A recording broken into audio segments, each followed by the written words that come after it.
कितना जल? जम के बोलिए जरा। 1 लोटा।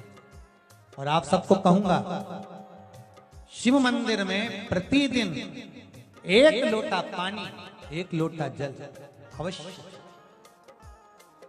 अवश्य चढ़ाना। 1 लोटा पानी भगवान शंकर को अवश्य।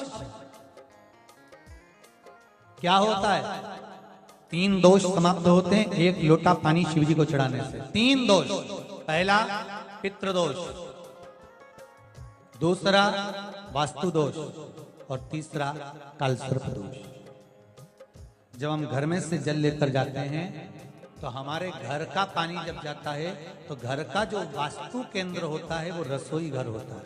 रसोई घर में से जल ले जाकर शिव जी को चढ़ाते हैं तो उससे वास्तु दोष समाप्त। दूसरे नंबर पर है पितृदोष। घर का जो मटका होता है, परिंडा होता है, हंडा होता है, वो पितरों का स्थान होता है। उस पितरों के स्थान पर जो जल भरा होता है उसमें से अगर भाग भगवान शिव को चढ़ाया जाए तो पितरों का देवता आर्यमा भगवान शंकर के कहने पर चलता है।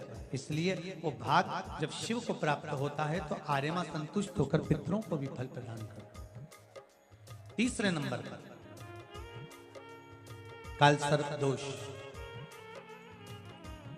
भगवान शंकर को 1 लोटा पानी अगर चढ़ा रहे हो, भगवान शिव पर 1 लोटा पात्र जल का अगर चढ़ा रहे हो तो आपका कालसर्प दोष समाप्त। कालसर्प दोष होता कैसे? शंकर भगवान का चढ़ा हुआ जल तुलसी जी में चढ़ाने से पत्रिका में कालसर्प दोष हो जाता है। जैसे माँ जो होती है ना, घर की जो माँ होती है, अगर गर्भ में बच्चा है, गर्भ में संतान है और वो शिव जी पर अगर 1 लोटा पानी जैसे शंकर जी पर जल चढ़ाया, थाली में सारे भगवान को निला लिया, गणेश जी, देवी जी, शंकर जी, सारे देवताओं को एक ही थाली में रखकर स्नान कराकर वो शंकर का चढ़ा हुआ जल जब चढ़ाया जाता है तुलसी जी में ले जाकर लोग डाल देते हैं, उससे जो बच्चा जन्म लेता है उस बच्चे की पत्रिका में कालसर्प दोष आ जाता है।